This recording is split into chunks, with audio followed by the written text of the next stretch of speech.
Hey, history fans, Mr. Griggs here with another video of guided notes. I'm going to be focusing in today on anti-Semitism in Germany, in Nazi Germany. So let's get into it.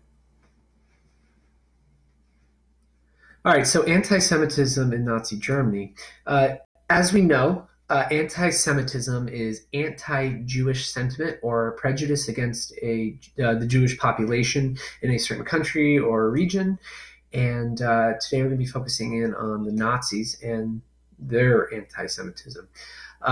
Now, as we know before, since the early 1920s, the Nazi Party, as part of their platform, had anti Semitism as a central component. And when they came to power in 1933, they started to pass a series of laws known as the Nuremberg Laws, which stripped Jews of their German citizenship and limited their civil rights substantially. So some of the things the Nuremberg laws did included, well, you couldn't be a school teacher or a university professor or researcher if you were Jewish under these laws. You couldn't work for the government or be a Nazi Party member under these laws. You couldn't practice law or medicine, so you couldn't be a lawyer or a doctor under these laws. And you couldn't publish books or be an author if you were Jewish under these laws. In addition to this, you were unable to marry non-Jews if you happened to be Jewish under these laws. So these laws had, far-reaching limitations on the Jewish population in Germany. These two pictures also show limitations that were placed upon the Jewish population. You can see here, I know you probably can't read German, but these signs essentially are being held by Nazi Party members, and they say, attention Germans, do not buy from Jewish businesses, so don't support Jewish businesses. Since the early 1930s, the Nazis had placed boycotts on German businesses, so that limited their ability to be successful and to prosper in Germany, even before laws were put into place. And you will see here the Yellow Star of David, which was required to be put on any article of clothing that would be worn by Jewish citizens in public to identify them to the German population. It was yet another restriction placed on Jews. Now, there is this central idea of the Nazi Party to list the Jews as a scapegoat. Or as a group that is blamed for the problems that a nation faces. Now, this goes all the way back to the early days of the Nazi Party in the early 1920s, where the Jews would be blamed for the failures of the German army during the First World War, as well as the harsh stipulations placed on Germany through the Treaty of Versailles. So Hitler and the Nazis blamed the Jews for all of these problems. They blamed them for all the economic issues in Germany during this time period. And you may be wondering, why the Jewish population? Well, there are a few reasons why. Number one, the Jews were a minority group in Germany.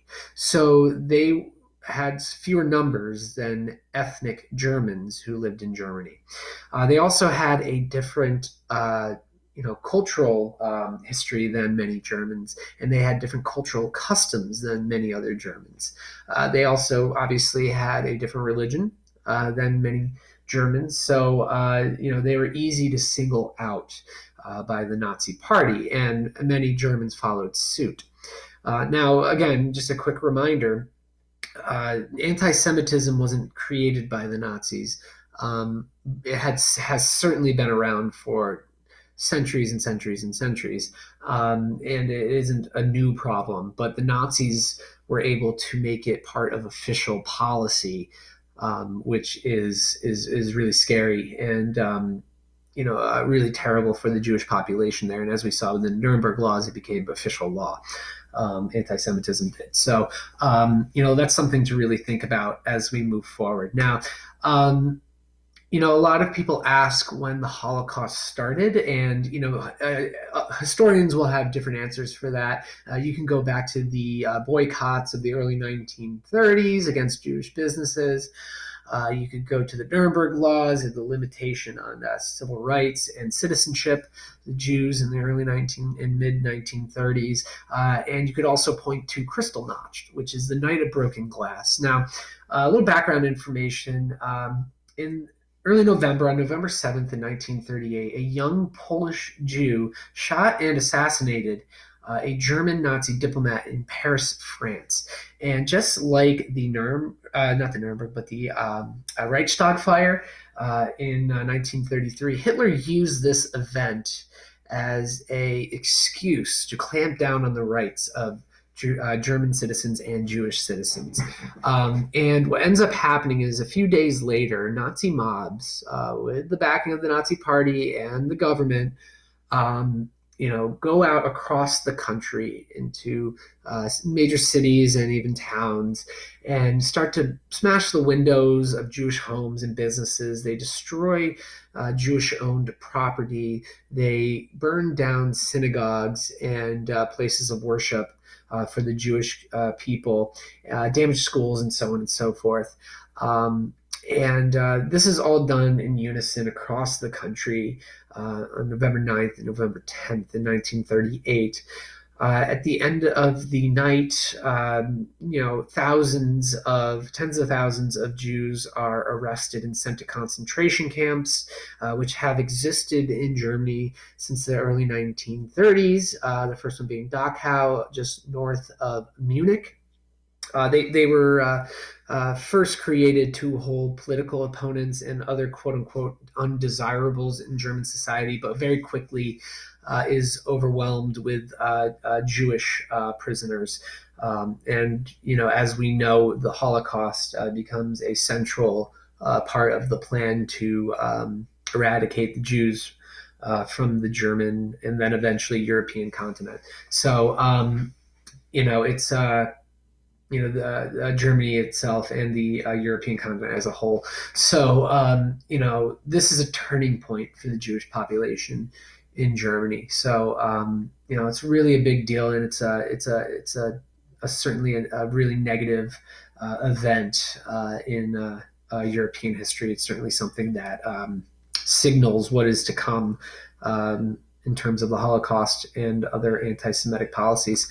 Now, the culture of the Third Reich, you're going to do a little activity on this on Google Classroom, where you're going to see a lot of the propaganda that is used, the overwhelming amount of propaganda used by the Nazis to indoctrinate the German people. They're going to do lots of things. Like, for instance, they're going to burn books by Jewish authors and also people who disagree with Nazi policies. They are going to create groups like the Hitler Youth, which will be basically just large-scale brainwashing operations for the children, the Aryan children of Germany.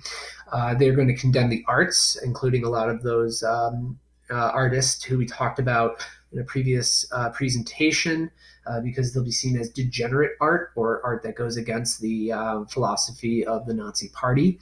And music as well. Hitler is infamous for hating jazz music and limits the output of any kind of music that doesn't glorify the Nazi agenda. Women are also going to be encouraged to have Aryan babies in order to increase the Aryan population. This is going to be a major policy that the Nazis are going to have in the 1930s. So that's how the Nazis, in a nutshell, came to power. In future slides, we'll be talking about more of the Nazi foreign policy and how it led to World War II. So in the meantime, I hope everybody has a good day, and I hope everybody stays safe. And we'll move forward with World War II in our next presentation. So have a wonderful day, everyone.